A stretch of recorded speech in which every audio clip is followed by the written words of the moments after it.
The head of the UN refugee agency, Filippo Grandi, is appealing for international support to help aid agencies support people displaced from Sudan.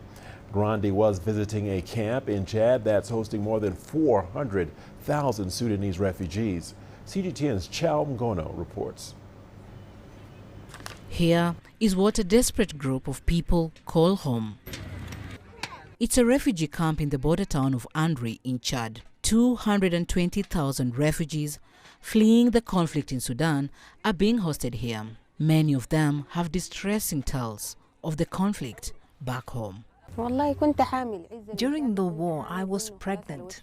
I gave birth later. By the time I got out of El Geneina, the baby was 2 weeks old. It was difficult on the way here. When we came to the camp, also the situation was difficult. This is why we are here. The difficulties we faced from Al Geneina to Adre was that we had to pay for a car to bring us here.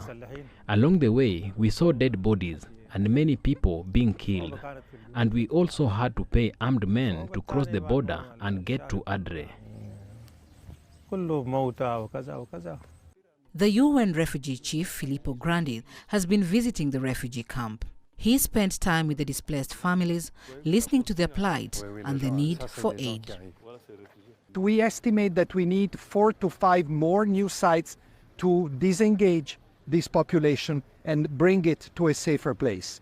And I am here on a joint visit with the World Bank. Why? Because the World Bank is the prime development institution, and we must not just look at the short term, at the humanitarian, which is the priority, but also at the medium term, education investment, livelihoods, support to the host communities that are making a big sacrifice by hosting people here. The 5-month-long conflict in Sudan has forced 400,000 people into Chad.